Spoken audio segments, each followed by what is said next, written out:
S. ठीक है।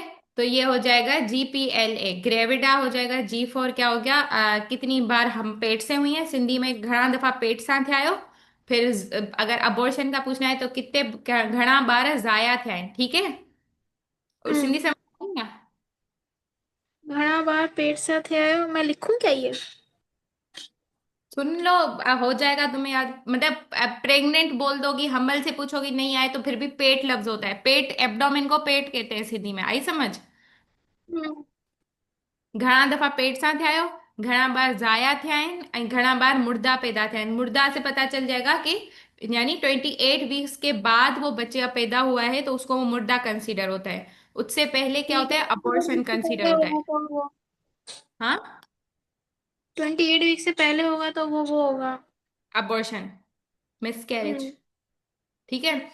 फिर हमने उसके बाद क्योंकि यहाँ पे हम किसको टारगेट करेंगे, प्रेग्नेंट लेडी है तो हम उससे पूछेंगे आखिरी बार आपको मेंसेस कब आए थे। ठीक है, जो हो जाएगा लास्ट मेंस्ट्रुअल पीरियड, तो LMP। फिर अब काफी औरतों को याद नहीं होता, तो उसके लिए हम कह देंगे अनश्योर अबाउट LMP। या फिर हम ऐसे पूछ सकते हैं कि आपको भला जो हमारी रिसेंट कोई फेस्टिवल आया हो, बकरा ईद से पहले से वो मेंसेस नहीं आ रहे। मेंसेस को उर्दू में माहवारी कहते हैं, ठीक है। और सिंधी में महीनों, हम्म, क्या। महीनों। महीनों मंथ को कहते हैं ना, तो बस सिंधी में इसको महीने से ही रखा गया है नाम, कि हर मंथ जो खून आना होता है उसको महीनों कहते हैं, ठीक है। तो फिर क्या होगा कि हम्म। अगर वो कहे कि नहीं पता तो आप लिख अपनी हिस्ट्री में बताओगे she is unsure of her LMP। या फिर वो कहे कि मुझे लगता है कि मेरे 4 मंथ्स हैं। लेकिन अगर वो अनश्योर है, कंफर्म अपनी नहीं बता रही डेट, तो तुम जो एस्टिमेशन होती है ना डेट ऑफ डिलीवरी की, जिसपे हम नेग्लिस मेथड रूल लगाते हैं, उसके हिसाब से हम्म। हम फिर क्या करेंगे कि नहीं करेंगे। अच्छा रुको, मुझे इसको मिटाने दो। ठीक है, कैलकुलेट मतलब नहीं करते। हाँ, कैलकुलेट नहीं करेंगे सही वैल्यूज, बिकॉज जब तक हमें सही वैल्यू नहीं पता तो हमें EDT हम नेगलीज मेथड के जरिए कैलकुलेट नहीं कर सकते। अब जो नेगलीज हम्म। मेथड के जरिए हम वो कैलकुलेट करते हैं वो क्या होती है। वो मुझे हाँ, पता है वो। आपकी बताओ। जो भी उसने अगर last first day of last menstrual period बता दिया, तो उसके हाँ, अंदर आप 7 डेज ऐड करेंगे, 9 मंथ्स प्लस करेंगे, तो आपकी वो हाँ, आ जाएगी नेगलिस, हाँ, ईडीडी आ हाँ। जाएगी। तो मंथ का तो तुम कंफ्यूज कर सकते हो, लेकिन 7 वाला हमेशा ना, मतलब उस पे एग्जामिनर का केस चला जाता है। जैसे वो फॉर एग्जाम्पल कहे मुझे 15 को हुआ है, ठीक है, लास्ट LMP। तो इसमें तुम हमेशा हम्म। 7 ऐड करके, अगर तुमने 22 से पीछे कोई भी नंबर डाला, मतलब एग्जामिनर 1 सेकंड में 9 मंथ्स तो आगे नहीं जा सकता, लेकिन ये 7 नंबर में ऐड उसी वक्त ही कर सकता है। तो इस डेट का तो खास तौर पे तुमने ख्याल रखना है। आई समझ तुम्हें मेरी बात। अच्छा, मतलब मेरी ठीक है। 7 डेज वाली तो एग्जैक्ट सही होनी चाहिए। हाँ, बाकी मंथ्स भी वाले। होनी चाहिए, लेकिन फिर भी हो सकता है ना, आप एग्जामिनर 1 सेकंड में मंथ तक तो वो उसमें जब तक खुद एग्जामिनर ऐड करे कि अभी 7वां महीना है तो 7वें महीने, मतलब फॉर एग्जांपल अक्टूबर में उसको मेंसेस हो, इसमें 9 ऐड करो तो हम नेक्स्ट ईयर के मंथ्स में जाए। लेकिन 7 8 वाला नंबर तो 1 सेकंड में बंदा पकड़ सकता है ना। तो estimation hmm. Estimated date of delivery जो है क्या होगी, 9 मंथ्स और 7 डेज ऐड करेंगे। लेकिन ये तभी हम करेंगे जब हमारे पास LMP एग्जैक्ट हो, और हमारे पास जो भी ऑब्स्टेट्रिक की केस की हिस्ट्री होती है, उन औरतों, मेजोरिटी औरतों को अपनी लास्ट LMP की डेट नहीं पता होती, ठीक है। तो फिर हम कैसे करेंगे? ठीक है, हाँ, तो फिर हम कहेंगे कि शी इज अनश्योर, तो एग्जामिनर पूछ सकता है फिर आप कैसे कंफर्म करेंगे। हम कहेंगे कि with the help of dating scan, यानी हमने उसका उसने कोई अल्ट्रासाउंड कराया होगा, तो उस अल्ट्रासाउंड में, अगर उसने अल्ट्रासाउंड फर्स्ट ट्राइमेस्टर में करवाया है, ठीक है, तो उसमें वो कैलकुलेट करते हैं CRL बच्चे की, क्राउन रम्प लेंथ। यानी सर से, क्राउन से लेकर, आई थिंक ये प्यूबिक सिम्फाइसिस वाला रीजन का या सेक्रम तक लेयर चेक करते हैं। और उससे फिर हम एस्टिमेट करते हैं गेस्टेशनल एज, ठीक है, पीरियड ऑफ गेस्टेशन, यानी प्रेगनेंसी को कितना अरसा हो चुका है, ठीक है। तो उससे एग्जैक्ट हमें फिर पता चल जाता है। लेकिन अगर वो नहीं पता हमें, तो फिर हम, ये तरीका होता है एग्जैक्ट, और गोल्ड स्टैंडर्ड ये है, एस्टिमेटेड डेट ऑफ डिलीवरी कभी भी, मतलब ये नेग्लिज मेथड के हिसाब से डॉक्टर्स डिसाइड नहीं करते, वो अल्ट्रासाउंड करके उसी के हिसाब से कैलकुलेट करते। हमारा तुम 2 बार ऐड हो गई। हाँ, वो मैं लैपटॉप से आ रही हूँ। अच्छा, सही है। ठीक है, आई समझ। हम्म। चलो अब फिर दूसरा हमारा मोड ऑफ एडमिशन, OPD या इमरजेंसी, और डेट ऑफ एडमिशन, ये तो वैसे भी होता है। तो अब दोबारा से रिवाइज कर लेते हैं, ठीक है। बायोडेटा में हमने क्या पूछना है, पहले नाम, फिर उसके साथ नाम, शौहर का नाम, उम्र। ठीक है, नाम, एज। शौहर का नाम, उम्र। फिर ऐसे याद करो जहां घर से आई है तो उसका एड्रेस, यानी हम एग्जैक्ट एड्रेस में नहीं जाएंगे, शहदादपुर हो गई, हैदराबाद की हो गई, जामशोरो की हो गई, बस हमारी रेजिडेंसी इतनी हमें पता होना चाहिए। फिर हम दूसरा हम ऑक्यूपेशन पूछते हैं। ऑस्ट्रेलियन हिस्ट्री में ऑक्यूपेशन इसलिए जरूरी है कि अगर हस्बैंड या तो वाइफ का अपना ऑक्यूपेशन है, उसकी बुनियाद पे भी हम डिसाइड कर सकते हैं। अगर वो कोई काम करती है, खेती बाड़ी करती है, तो most probably lower socio economic status से ताल्लुक रखती है, और उससे पता चलता है कि उसमें न्यूट्रिशनल डेफिशिएंसीज के बहुत ज्यादा चांसेस है। और न्यूट्रिशनल डेफिशिएंसीज की वजह से अनीमिया के बहुत ज्यादा कॉमन है, ठीक है, इनमें। ठीक है, तो इस वजह से हम ये सवाल पूछते हैं। उसके अलावा दूसरा हम, एक सेकेंड।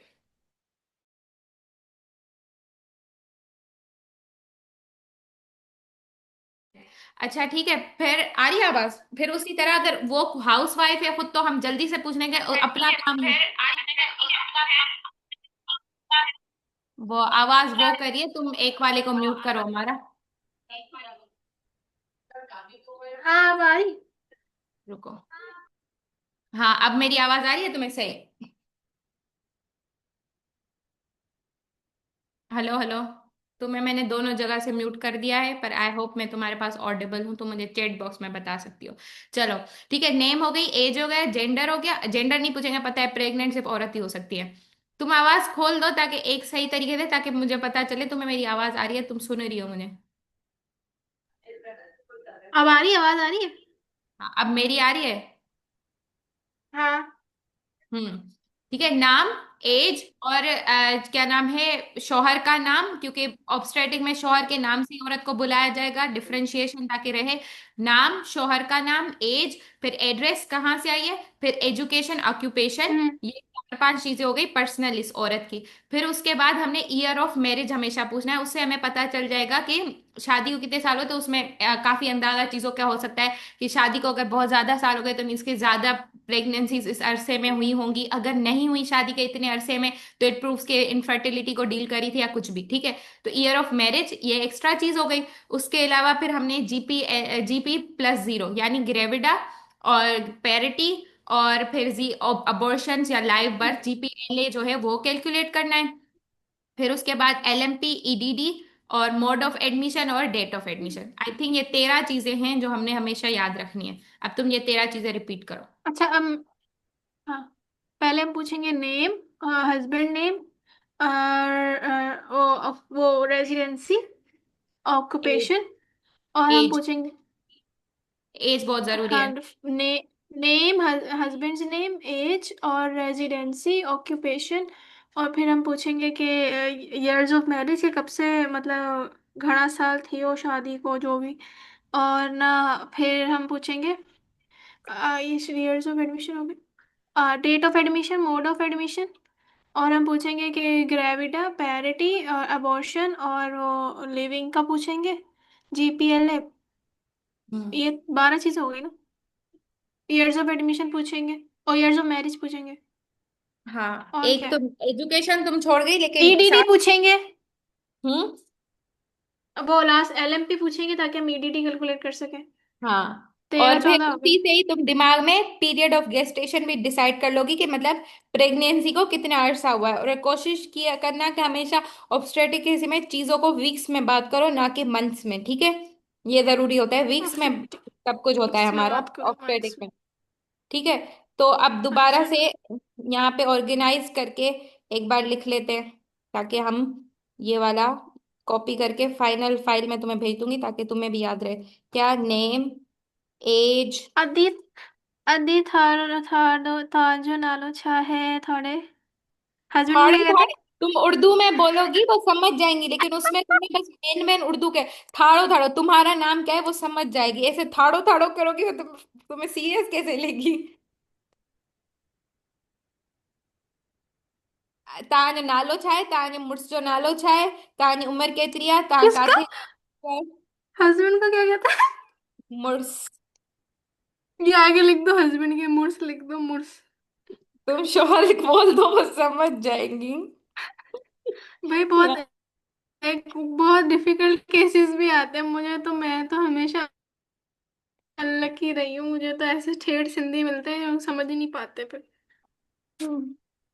अच्छा, उसके अलावा ताजा नेम, नाना एज, छाया एड्रेस, तांजो उमर एजुकेशन। छाया ताजो उमर छाया। हाँ, मुझसे नालो, हाँ। Husband education name. क्यों भाई? उससे पता चलेगा वो, मतलब एजुकेशन भी पूछ लो मोस्टली तो पढ़ी लिखी नहीं होंगी तो उसको हमने बताना नहीं होता। लेकिन पढ़ी लिखी होगी तो उसके लिए आप कम्युनिकेशन इज डिफरेंट हो जाएगी, एक अनपढ़ के लिए कम्युनिकेशन डिफरेंट होगी। तो इस तरीके से ये होता है। मोस्टली तो वैसे भी पढ़ी लिखी नहीं होती। अच्छा, एजुकेशन, ऑक्यूपेशन, फिर उसके बाद और हमारा क्या है? Years of marriage. Years of marriage. और फिर है जी। घणा साल थियो शादी नु? हाँ, घना शादी के घना साल थिया ईयर आहिनि? ए घणा दफ़ा पेट सां थिया आहियो? आ, ऐं घणा ॿार घणा ज़ाया बार थिया पेट आहिनि? सां थिया, घणा बार दया थिया, घणा बार मुर्दा पैदा थिया। हाँ। ईडीडी तुम खुद ही कैलकुलेट करोगी एलएमपी के बाद। और फिर mode of admission. And then महीना हमारा कब है। आया था आखिरी बार? हाँ, महीना उर्दू में तो माहवारी कहते हैं ना, वही 1 2 3। इसको अगर हम वो लगाएं, कितने हुए ये चीजें? 1 2 3 4 5 6 7 8 9 10 11 12 13 14 15। इसमें एस्टिमेशन डेट ऑफ, अच्छा, यहीं पे ही तुम साथ में दिमाग में ही पीरियड ऑफ गेस्टेशन भी कैलकुलेट कर सकती हो। ठीक है। हम्म। अच्छा, अब उसके बाद ये तो इसका हो गया हमारी बायोडेटा कंप्लीट। उसके बाद हम आएंगे। हम्म। आ, ये हो गया जीपीएलए हो गया। और अबॉर्शन की बेसिक क्या डेफिनेशन होती है कि if the foetus is born in less than, 28 week से पहले। हाँ, या फिर foetus weight is less than 500 gram. ठीक है, यानी आधे किलो अच्छा। से कम का वेट था तो वो अबॉर्शन कहलाता है। और पाकिस्तान में लाइव बर्थ किसको कहते हैं, मतलब बच्चे में जान कब पड़ जाती है पाकिस्तान के कानून के हिसाब से? It's 28 weeks. ठीक है। क्योंकि क्योंकि हमारे पास जितनी फैसिलिटीज मौजूद हैं उस हिसाब से हम उसको जिंदा रख सकते हैं, मतलब अगर वो 28 के बाद पैदा कर सकते हैं, है ना, ये बात है ना? इस बात का ताल्लुक अबॉर्शन से नहीं है कि इससे पहले आप अबॉर्शन करवा सकते हो, इससे बाद नहीं करवा सकते। अच्छा। अच्छा, ये मैंने मैं शायद पढ़ा अलग नहीं है, होंगी। वैसे ही साइंस के वैसे मुझे जो अबॉर्शन का पाकिस्तान का पता है उस हिसाब से कह रही हूँ। क्लास का मुझे नहीं पता उन्होंने क्या बताया ये। नहीं, वो मतलब मैंने वो पढ़ा था कि भाई ये है ना, इस हिसाब से भी कोई चीज देखी जाती है ना कि आपके पास फैसिलिटीज कितनी मौजूद हैं, और जैसे यूएस वगैरह के पास बहुत ज्यादा फैसिलिटीज है, तो वो काफी छोटे बच्चे को भी मतलब पैदा कर सकते हैं क्योंकि वो उसको जिंदा रख सकते हैं। हमारा पता नहीं पाकिस्तान का क्या था, मुझे याद नहीं है, मैंने लिखा था कहीं, किसी ने बताया था मिस हम्म, वगैरह ने जब मैंने क्लास ली थी तो, लेकिन मुझे याद नहीं। मैं पूछूंगी ठीक है। दोबारा। फिर यही होगा कि फैसिलिटीज के हिसाब से। अच्छा, पीरियड ऑफ गेस्टेशन जो है वो कैसे? हाँ। नहीं, मैं नहीं बोल रही, ये बैकग्राउंड म्यूजिक है। अच्छा, बैकग्राउंड पीरियड ऑफ गेस्टेशन हम कैसे कैलकुलेट करेंगे? जो भी लास्ट मेंस्ट्रुअल पीरियड से अब तक जो भी डेज होंगे ना, उनको तुम डिवाइड कर दो कि हम्म। 7 से। ठीक है। फिर 7 से डिवाइड अच्छा। करके जो आंसर आएगा उसको वीक्स और डेज में डिवाइड करना है। जैसे फॉर एग्जांपल, एक बंदी आई, उसने कहा कि मुझे लास्ट पीरियड हुए थे फॉर एग्जांपल 10 अक्टूबर को। ठीक है। तो 10 अक्टूबर से हम्म। 21 नवंबर तक कितने दिन हुए? कितने दिन हुए? 10 अक्टूबर से आज अब तक 21 नवंबर है तो कितने दिन हुए? 20 30 10 20 30 20 30 10 20 42। 42 को 7 से डिवाइड करो।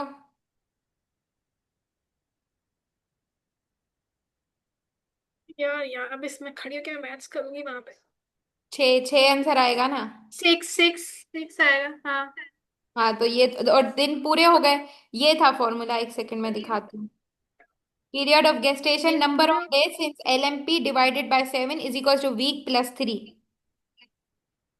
अच्छा, ये 6 वीक्स बना? हाँ, लेकिन ये प्लस 3 है, प्लस क्या है? 3 डेज। प्लस 3 डेज थ्री तो नहीं डेज है ना? एलएमपी जब भी लास्ट था। तो 6 7 8 9 वीक्स हुए। नहीं भाई, +3 डेज, सिर्फ 9 वीक्स कैसे हुए? डेज है, ये 3 डेज का है। तो 6 weeks, 6 weeks plus 3 days. I am not sure, मुझे कंफर्म करने दो, मैंने लिखा भी था कहीं।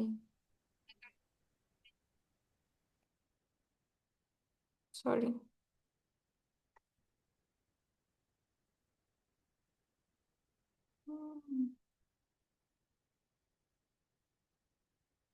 अच्छा, इसका मुझे पक्का नहीं आ रहा, क्योंकि अगर +3 डेज कुछ है तो वो 3 डेज कैसे कैलकुलेट होंगे। देखती हूँ, रुको।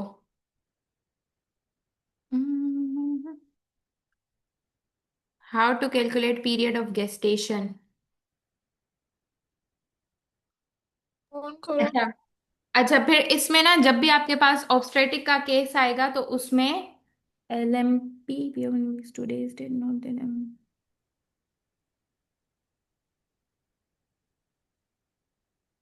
अच्छा देखो, फॉर एग्जाम्पल एक बच्चा लास्ट LMP 1 जुलाई को थी, और आज है, जुलाई तो बहुत ज्यादा, 1 अक्टूबर को थी और आज है 21 नवंबर, तो कितने दिन हुए बीच में? 8 वीक्स। और मतलब दिन दिन। 61, 62। 62, उसको डिवाइड करो 7 से तो आ जाएगा 5, 9 9 वीक, और फिर जो दिन बचे ना वो तुम्हारे डेज हो जाएंगे, ऐसे होता है। देखो। 62 डिवाइडेड बाय 7 आया, 8.85 आ रहा है। हाँ नहीं, देखो डिवाइडेड बाय 7 तो इसमें तुम्हारा एक तो 9 टाइम्स लगेगा, ठीक है। 5, सॉरी 5 नहीं, 8 टाइम्स। 7 की टेबल 8 पे 8 टाइम्स लगेगी ना मिनिमम। हम्म। फिर बाकी जो दिन बचे वो तुम्हारे डेज हो जाएंगे, 8 वीक्स। एंड जो भी दिन बचे, कितने बचे? 54, 6 7 8 दिन बचे आई थिंक। नहीं, 6 दिन बचे। देखो, 5 7 8 से क्या होता है? 56। हम्म। 56, और फिर उसके बाद जितने ऊपर के दिन बचे वो तुम्हारे डेज हो जाएंगे, यानी 6 प्रेगनेंसी हुई a period of 8 weeks and 6 days. हम्म। आई उसमें समझ? +3 को करना है। नहीं, ये बाकी जो दिन बचे हैं वो डेज के हैं, 3 नहीं है, ये डेज हैं सिर्फ। जो बाकी दिन बचे वो तुम्हारे डेज हो जाएंगे। अच्छा। तो राउंड फिगर होगी वो तुम्हारे दिन होंगे और वीक्स होंगे, बाकी जो बचे वो तुम्हारे डेज होंगे। आई सही। समझ? अगर वो हम्म। बाकी तुम्हारा कुछ नहीं बच रहा तो मीन्स कि तुम्हारे जस्ट कंप्लीट उतने वीक्स की पीरियड ऑफ गेस्टेशन है। अच्छा, फिर उसके बाद अच्छा, पीरियड ये ऑफ वीडियो मुझे बताती कैलकुलेट। है कि भाई मेरे जो आखिरी पीरियड वगैरह आया वो इस मुहर्रम को आया या बकरा ईद को आया। तो उसमें और तुम ये मैं कुछ भी कहता कैलकुलेट नहीं करोगी। हूँ। अच्छा, फिर सही है। हाँ, अल्लाह करे किसी को याद ना हो। नहीं, अच्छा, याद हो तो फिर ना आपको, आपसे मतलब उसमें मुश्किल सवाल नहीं हो सकते कि आप कैसे कैलकुलेट करोगे, पता अल्ट्रासाउंड है, में इसमें कैसे ना होगा, एक बड़ा। और तो भी बेहतर है कि होता है। पता ही हो उनको। हाँ। गायनी में ऑब्स में एक ऑब्स व्हील भी होता है। वो क्या है? Obs wheel? उसमें ना obs wheel, OBS obs wheel होता है उसमें ना, मतलब पूरा वो बना हुआ होता है जैसे पूरा गोल सा व्हील बना हुआ होता है, और उसमें ना वो सारी डेट्स लिखी हुई होती हैं पूरे महीनों की, 12 महीने की। और ना वो उर्दू में, वो मुहर्रम वाले में भी लिखी होती है और इस वाले में भी लिखी होती है। तो आप उसमें जैसे वो लेडी अगर हमें बताती है ना कि मुझे इस फलानी मुहर्रम को मुझे हुआ, या ऐसे मतलब इस डेट को हुआ, तो हम उस पे ना एरो रखते हैं ना, तो हमें ना डायरेक्ट पता चल जाता है उसमें कि भाई ये ना उसकी EDD क्या बनी। अच्छा, तो वो हर पेशेंट के साथ पड़ा होता है ऑब्स व्हील? और ये नहीं पता। भैया इतने हमें अच्छे अपना थ्रिलर लेके जाना पड़ता है। है। नहीं, मैंने तो आपा के पास कभी नहीं देखा। नहीं तो लेके तो नहीं जाना पड़ता होगा। हम उनको बोलेंगे अपना दे दे अगर जाइए तो, वरना फिर हम नेगलीस रूल से करेंगे। हम्म। हाँ, तो ये नेगली से ही करेंगे तो लॉजिकल भी लगेगा ना, कि लगेगा उनको कि पढ़ के आए बच्चे। हम्म। अच्छा, उसके बाद फिर अच्छा पीरियड ऑफ, अच्छा जब भी गायनी की चीफ कंप्लेन आप स्टार्ट जैसे करोगे कि my patient has amenorrhoea since XYZ duration, जो तुम्हारा पीरियड ऑफ गेस्टेशन होगा, एंड नाउ शी डेवलप्ड, फिर अपनी चीफ कंप्लेन के साथ बात शुरू करोगे, सही है। तो अगर मतलब गायनी, सॉरी ऑब्स्टेटिक्स की बात करें, तो ऑब्स्टेटिक्स में हमेशा आप चीफ कंप्लेन एमोनोरिया विथ इतने अरसे से है, along with that she developed a lower abdominal pain since 2 days and पर वजाइनल ब्लीडिंग सिंस 1 डे, ऐसे होगी आपकी चीफ कंप्लेन। और चीफ कंप्लेन आप इस हमेशा कैसे डिवाइड करते हो कि जो सबसे पुरानी चीज है वो ऊपर क्रोनोलॉजिकल ऑर्डर होता है ना, तो एमेनोरिया सबसे ऊपर, फिर सेकंड पे एब्डोमिनल पेन हो जाएगा, फिर वजाइनल ब्लीडिंग थर्ड पे हो जाएगी। ऐसे चीफ कंप्लेन आपने मेंशन करनी होती है। सही। जैसे अब यहाँ पे थोड़ा पढ़ लेते हैं, जीपीएलए में हो गया if there is previous history of, नहीं ये नहीं।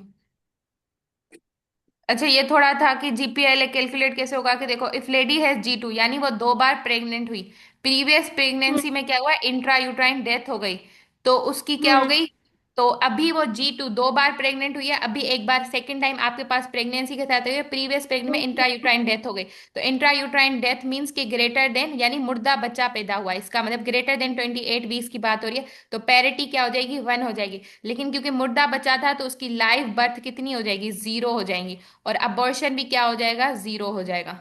आई समझ? तो हो जाएगा G2P1 और L0, और इसको ऊपर लिखते हैं, इसको ना यूं करते हैं +0, बस।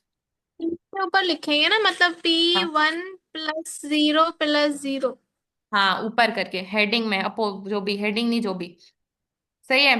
तो उसी तरह फिर अच्छा बाकी तो फिर प्रीवियस प्रेगनेंसी के बारे में बाद में सवाल होंगे। उसी तरह ये था कि अगर आपकी lady don't remember LMP, you can correlate it with festivals like बकरा ईद इन जून।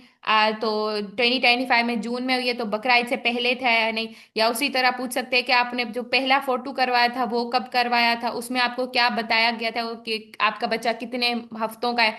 वो कहे कि मैंने जब करवाया था तब फला तारीख को करवाया था, और तब उन्होंने कहा था कि बच्चा 6 हफ्तों का है फॉर एग्जाम्पल। फिर तुम उस तारीख से अब तक के लिए ऐड करोगी कि पीरियड ऑफ गेस्टेशन, उस हिसाब से कैलकुलेट करोगी। आई समझ? लेडी को अपना मेंस्ट्रुअल नहीं पता तो मैं उससे पूछूंगी कि आपने अपना पहला फोटो कब करवाया था, आपको याद है? और हम्म। फिर वो बताएगी कि मैंने इस 10 अक्टूबर को कराया था। फिर वो मुझे, फिर मैं, और वो उसमें बताएगी कि मुझे डॉक्टर ने बताया था कि वो 5 मंथ्स की प्रेग्नेंट है। तो मैं उसके अंदर, अब फिर मैं उस टाइम से लेकर अब तक की सारी डेट्स मिक्स करके उसमें लिखूंगी। हाँ, तो तुम फिर ये एस्टिमेटेड कॉम्प्ली डेट ऑफ डिलीवरी कैलकुलेट करोगे, और पीरियड ऑफ गेस्टेशन ऐसे कैलकुलेट कर सकती हो। एस्टिमेटेड नेग्लिस के साथ एस्टिमेटेड डेट ऑफ डिलीवरी तो नहीं कर सकती, क्योंकि हमें वो तो ज्यादा हो जाएगा। बाकी पीरियड ऑफ गेस्टेशन तुम पता कर सकते हो इसके जरिए। नहीं, तो फिर मुझे अगर वो बताती है कि भाई वो 5 मंथ्स की प्रेग्नेंट है, तो फिर मैं वो LMP नहीं निकाल लूंगी उससे? LMP निकाल के फिर मैं EDD नहीं निकाल लूंगी? नहीं, असल में वो जो औरतें बताती है ना, मुझे लग रहा है कि मैं 4 हफ्तों की प्रेग्नेंट हूँ, ये बताती है ना, हर कोई बताएगी मुझे लग रहा है, मुझे ये तो नहीं पता मुझे आखिरी महीना कब आया था, मेरे ख्याल से मैं 4 महीने। तो आप यूँ लिखोगे she is unsure of her LMP, but however according to her she is 4 months pregnant, ऐसे। But we will make it sure by the ultrasonography dating scan, with the help of dating scan, ऐसे। तो मैं इससे मैं मुझे ये complicated लग रहा है कि वो मुझे अपना अल्ट्रासाउंड की डेट बताएगी और फिर मुझे वो बताएगी कि डॉक्टर ने मुझे 6 मंथ को बताया, तो कोई मैं उस चक्कर अल्ट्रासाउंड की उसमें डेट वेट याद नहीं होगी, किसी को याद नहीं होती। अच्छा, ठीक है। एक सेकंड रुको हमारा।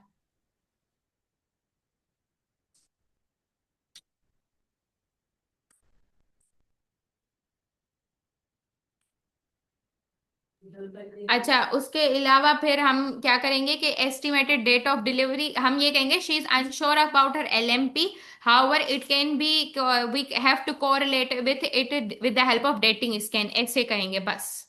फिर हम उसमें estimated date of delivery calculate नहीं करेंगे, अपनी हिस्ट्री में कभी भी नहीं करेंगे, समझी? फिर वो अच्छा। तो इस अल्ट्रासोनोग्राफी वो तो रिपोर्टिंग बाद वाली चीजें हो गई ना। ऐसे तो आप फंडल हाइट को एब्डोमिनल एग्जामिनेशन करके भी आप वीक्स बता सकते हो, कि मतलब इस यूट्रस कहाँ तक पहुंचा, उसके हिसाब से पता चल सकता है प्रेगनेंसी कितने हफ्तों के। लेकिन इसके हिसाब से हम अपनी estimated date of delivery Naegele's method लगा के हिस्ट्री में नहीं लगा सकते। तो जो मुझे समझ आया ऐसे होना होता है, ठीक है। फिर हमने क्या करना है कि हाँ, जूविल से she came with chief complaint of amenorrhoea since XYZ months, then she developed, जो भी आपके साथ मसला, इसके साथ मसला होगा, तो चीफ कंप्लेन हमेशा ऑब्स्टेट्रिक्स में हमने शुरू करनी है विथ एमेनोरिया सिंस, जब भी जहाँ जब से भी उसको है, जो हमारा पीरियड ऑफ गेस्टेशन हम कैलकुलेट कर सकते हैं इसके जरिए। इसमें भी ऑफ कोर्स वो मसला होगा उसको, तो वो जो यहाँ पे वो कहे कि मुझे 4 हफ्तों से पीरियड्स नहीं आए, तो सॉरी, चार, 4 हफ्तों नहीं, मतलब 4 महीनों से तो हम यहाँ पे estimated chief complaint of amenorrhoea since 4 months with complain of this this, सही है। सही। फिर उसके बाद, अच्छा, फिर उसके बाद हमने चीफ कंप्लेन में जाना है, अगर एचओपीसी जो असली चीज होती है। बाकी तो इसमें सारी जो इंफॉर्मेशन है वो फिक्स है, वो सेम सेम ही पूछ सकते हैं ना हम। तो अब एचओपीसी में अब जो है काफी रीजंस हो सकते हैं। अगर वुमन पेन के साथ आई है, ठीक है, तो उसमें हम सोक्रेट का रूल लगाएंगे कि site, onset, character, radiates, associated time, duration, exacerbation और सीवियरिटी। ठीक है। ठीक है। उसमें क्या नाम है, कौन सी जगह पे है, कब से है, ग्रेजुअल है या ऑनसेट है, या फिर कैरेक्टर कैसा है, और रेडिएट कहाँ कर रहा है, ये सारी बातें। ठीक है, मम्मी सोक्रेट। से मोटी मोटी हाँ। बता दो। क्या? मोटी मोटी बता दो, सिंधी में पूछेंगे। हाँ हाँ। सूर काथिया मतलब दर्द कहाँ पे है, साइड के लिए सूर काथिया वो हाथ रख के बताएगी, उसके हिसाब से तुम एब्डोमिनल क्वाड्रेंट डिसाइड कर लोगे। लोअर एब्डोमिनल क्वाड्रेंट है, राइट है, अपर है, जहाँ पे भी होगा। ऑनसेट, सूर ओचतो थो या आहिस्ता आहिस्ता बध्यो। ऑनसेट के लिए है, मतलब अचानक हुआ या फिर थोड़ा थोड़ा करके, ग्रेजुअल इन ऑनसेट था या इंसीडियस इन ऑनसेट था। उसके लिए सूर ओचतो थो या अचानक अचानक थो। यार मैं यही हूँ हमारा, hello, hello, hello,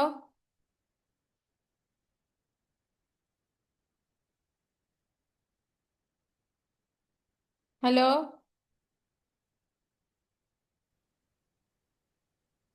hello, hello. Load हो रहा है ना, तो बहुत स्लो जा रहा है, मेरी आवाज नहीं जा रही उसको।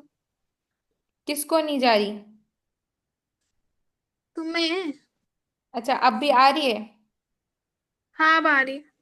हाँ। सूर ओचतो थो या आहिस्ता आहिस्ता थो। ठीक है। Sai on set. सूर किथे थे हो? ओच, सूर कहाँ थे हो? मतलब साइड क्या थी? किथे काथे थो, किथे थो, सही है। कहाँ थे? हम्म। और ठीक ओचतो है, थो और या आहिस्ता आहिस्ता थो। आहिस्ता आहिस्ता थे हो या होश तो थे हो? हाँ। फिर कैरेक्टर के लिए पूछोगे कि सूर इया मरोड़ वांगे मतलब जैसे तुम मरोड़, उर्दू में, सिंधी में भी मरोड़ के थे, मरोड़ की तरह था, या फिर जो दर्द था वो आपको क्या नाम है, दिल की धड़कन की तरह में। सो ये सिंधी वाले सेम ही लफ्ज हैं, इसमें कोई नया नहीं है। मरोड़ वांगुर थियो या वरी कोई चुभण वारी शे वांगे थियो, मतलब जैसे कोई चुभ रहा हो, या दिल की धड़कन की तरह था। जो एब्डोमिनल पेन तो सारे कॉलिक ही होते हैं, उसके लिए आपका मरोड़ बेस्ट वर्ड है। ठीक है। और फिर कॉन्ट्रेक्टाइल पेन मतलब थे पियो वरी घट पियो थी वने, वरी अचानक सा वधे पियो, ऐसे हो रहा था फिर कम हो रहा था फिर ज्यादा हो रहा था, तो इससे पता चलेगा कॉलिकी है, मतलब जो कॉन्ट्रेक्शंस हो रही थी फिर रिलीज रिलैक्स हो रहा था, फिर कॉन्ट्रैक्ट हो रहा था तो दर्द हो रहा था। ठीक है। हम्म। फिर रेडिएट्स मतलब सूर ब्यो किथे काथे थे काथे हो? थे फिर। घड़ी थे हो, नहीं, सूर किथे थे हो? सूर। ओचतो थियो या यार, आहिस्ता आहिस्ता थियो। On set. ये मैं लिखूं? लिख दो।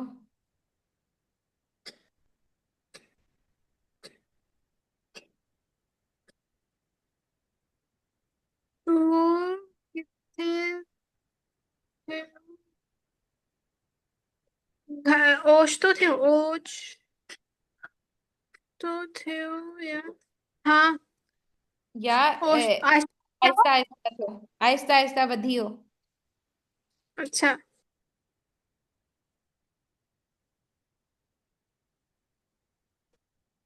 और हाँ, ओचितो थियो या आहिस्ता आहिस्ता वधियो, ऐं सूर कीअं हुयो, यानी कैरेक्टर पूछोगी कि सूर मरोड़ वांगुरु हुयो, या वरी दिल जी धड़कन वांगुरु हुयो, या वरी जेको आहे सूर चुभण वांगे हुयो, या ईअं लॻे पियो त काई शइ कटे रही आहे।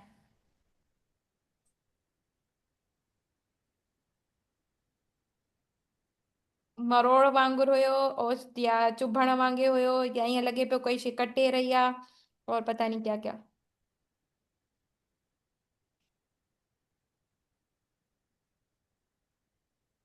सही। फिर सूर सा गद्य ताके चाहो, जब भी पेन हो तो आप फीवर की हिस्ट्री लो कि बुखार तो नहीं था, तो इन्फेक्शन रूल हो जाएगा। ठीक है, उसके अलावा प्रेग्नेंट वुमेन है तो आप उसमें क्या नाम है, पेन के साथ वैसे भी नोजिया वोमिटिंग पेन की वजह से होता है, तो उल्टी आ रही थी वो पूछोगी। उसी की तरह सिंपैथेटिक स्टिमुलेशन की वजह से स्वेटिंग, चक्कर आना, डिजीनेस होना, वीकनेस होना दर्द के साथ हो सकता है। ठीक है, और अगर दर्द के साथ ब्लीडिंग हो रही है तो उसमें डिजीनेस, फटीगेबिलिटी के फीचर्स ज्यादा होंगे, तो एसोसिएटेड सिम्टम्स में ये पूछ सकते हैं। फीवर, नोजिया, वोमिटिंग, स्वेटिंग, और तुम्हारा क्या नाम है, डिजीनेस, और ये चक्कर अचन प्या, कमजोरी थे पी, पघर प्याचन, सूर पे, उल्टी पे अचे, बुखार पे थे, ऐसे करके। ये कैसे पूछेंगे कि आपको दर्द के साथ कोई और तकलीफ तो नहीं है? सूर सा गद ब्यो ता आगे छाप्यो थे। सूर के साथ अच्छा थे। फिर है ठीक टाइम है। ड्यूरेशन। ठीक है, यानी सूर का कदे खाए ताके, 2 डेज, 3 डेज, ये वगैरह जो भी। हम्म, ठीक है। सूर कैसे सा करण सा घटे पियो या वधे पियो, वो कहे खांसने से बढ़ रहा था, या फिर वो कहे कि चलने से बढ़ रहा था, रेस्ट पे कम हो रहा था, तो ये एग्जासर्बेटिंग रिलीविंग फैक्टर्स हो गए।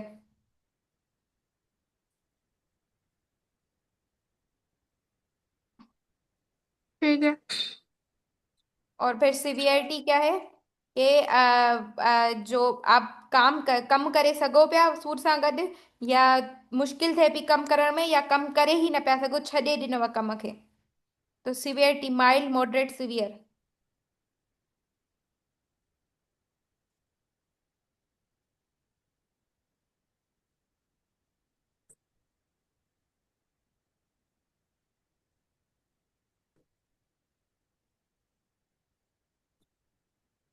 फिर क्या ठीक है। कहेगा।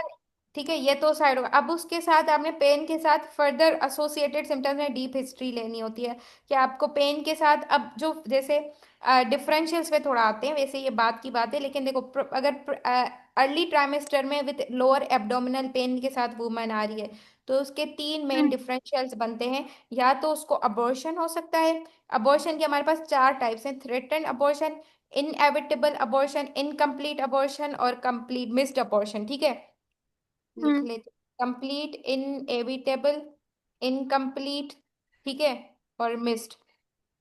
तो इनमें हम्म। डिफरेंट सिवियरिटी होती है। ठीक है, लेकिन क्या होगा कि या तो अबॉर्शन हो सकता है, या उसको lower abdominal pain ectopic pregnancy की वजह से हो, अगर अर्ली ट्राइमेस्टर की हिस्ट्री दे रही है। ये तो कम से कम जो भी हो, जैसी भी औरत हो जिसको अपनी हिस्ट्री ना पता हो, लेकिन उसको ये जरूर पता होगा कि उसकी प्रेगनेंसी को आखिर अरसा कितना हुआ है। या तो वो थर्ड ट्राइमेस्टर में होगी तो वो कहेगी मुझे महीने हो गए प्रेग्नेंट हुए हुए। ठीक है, उसके एब्डोमिन से ही तुम्हें पता चलेगा। लेकिन एक का एब्डोमिनल सर्कमफ्रेंस भी छोट कम है, वो कह रही है कि बस मुझे मुझे लग रहा है मैं 3 माह से प्रेग्नेंट हूँ, या वो कहे 2 महीनों से प्रेग्नेंट हूँ मैं, तो ये अर्ली हम्म। प्रेगनेंसी हुई। तो उसमें एब्डोमिनल पेन के डिफरेंशियल्स एक्टोपिक प्रेगनेंसी, अबॉर्शन, और मोलार प्रेगनेंसी हो सकते हैं। ठीक है, ये ऑब्स्टेट्रिक कॉजेज हो गए। उसी तरह नॉन ऑब्स्टेट्रिक कॉज में क्या हो जाएगा, तुम्हारा कोलिसिस्टाइटिस हो सकता है, अक्यूट अपेंडिसाइटिस हो सकता है। ठीक है, जो एब्डोमिनल रीजन के इंटेस्टाइनल ऑब्स्ट्रक्शन हो सकती है। उन प्रेग्नेंट औरतों को भी तो ये एब्डोमिनल प्रॉब्लम्स हो सकती है ना। कुकड़ू। जाहिल, नॉनसेंस, ओवर ऑडियो ये सब क्यों। लिखना होगा। कुकड़ू।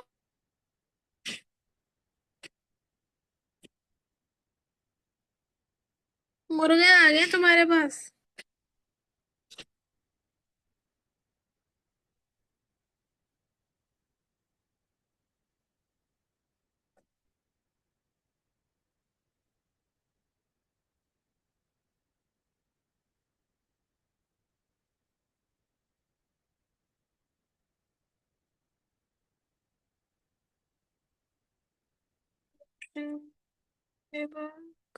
कंप्लीट है।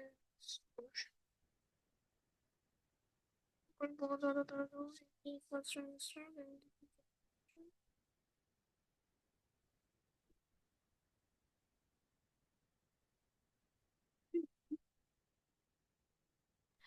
अच्छा, तो ये क्या हो गए, 3 डिफरेंशियल्स होते हैं लोअर एब्डोमिनल पेन के: एक्टोपिक प्रेगनेंसी, मोलार प्रेगनेंसी, और अबॉर्शन। लेकिन उनके साथ फिर हम एसोसिएटेड में एचओपीसी में ये पूछते हैं कि आपको क्या नाम है, उसके साथ क्या तकलीफ है अब, क्योंकि अबॉर्शन हो सकता है, ठीक है?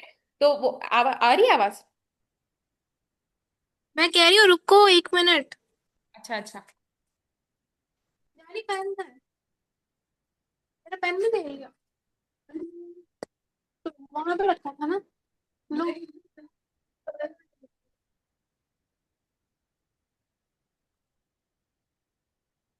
तुमने बोला कि अगर अर्ली प्रेगनेंसी में लोअर अर्ली एब्डोमिनल पेन की कंप्लेन हो तो तीन डिफरेंशियल्स हो सकते हैं। अच्छे प्रेगनेंसी में, ऑब्स्टेटिक्स। हाँ। अर्ली प्रेगनेंसी में एब्डोमिनल पेन। हाँ, लोअर एब्डोमिनल पेन। हाँ, एब्डोमिनल पेन ही समझ लो, मोस्टली लोअर होगा। मैंने यहाँ लिखी है पिक्चर्स में, दिखाती हूँ। तुमने लिखा है? हाँ, इसमें मैंने लिखा सब कुछ है, लेकिन नीचे है वो बात जो मैं बता रही हूँ। वो असल में एचओपीसी बनाने के लिए मैं तुम्हें बता रही थी। देखो, अर्ली प्रेगनेंसी में ये तुम्हारे कुछ डिफरेंशियल्स हो जाएंगे। एक्टोपिक प्रेगनेंसी हो गई, मोलार प्रेगनेंसी हो गई, या फिर अबॉर्शन हो गया, ठीक है? या फिर नॉन ऑब्स्टेट्रिक काउज में तुम अक्यूट अपेंडिसाइटिस कह सकती हो, कोलिस्टेसिस कह सकती हो, ठीक है? कोलिलिथियासिस हो गई। ठीक है, तो मतलब ये थोड़े एब्डोमिनल के कॉज हो गए, एब्डोमिनल पेन के। लेकिन चूंकि ये जो मैंने डिफरेंशियल्स ऑब्स्टेट्रिक बताए, इनमें क्या होगा कि साथ में पता नहीं वो बात कहाँ गई, तस्वीर अच्छा होगी ऊपर है लेकिन। ठीक है, मैं अब कह रही थी कि लेकिन इसके साथ क्या होगा कि वुमेन को वजाइनल डिस्चार्ज भी हो सकता है, ठीक है? तो उसमें फिर हम फर्दर वजाइनल डिस्चार्ज के मुताबिक कि आपको कुछ बच्चादानी से, यानी वजाइनल से क्या पूछेंगे, बच्चादानी, सिंधी में बच्चेदानी क्या कहेंगे? बच्चा दानी, वजाइना को हाँ। बच्चा दानी। हाँ, ठीक है, तो वहां से आपको खून या पानी आ रहा था। अगर वो कहे कि कुछ आ रहा है, खून आ रहा है, तो रंग क्या है, रेड है या फिर डार्क ब्राउन कलर का है, ठीक है? लाल है या थोड़ा ब्राउन, ब्राउन को सिंधी में नासी कहते हैं, नासी कलर का है, ठीक है? फिर खून के साथ नासी। आपके क्या खून के लोथड़े भी आते हैं, यानी क्लोट्स के बारे में पूछोगे। हाँ, ब्राउन मतलब नासी, ठीक है? क्लोट्स का तुम पूछोगी, जिसको हम कहते हैं लोथड़ा, लोथड़े। ठीक है, फिर उसके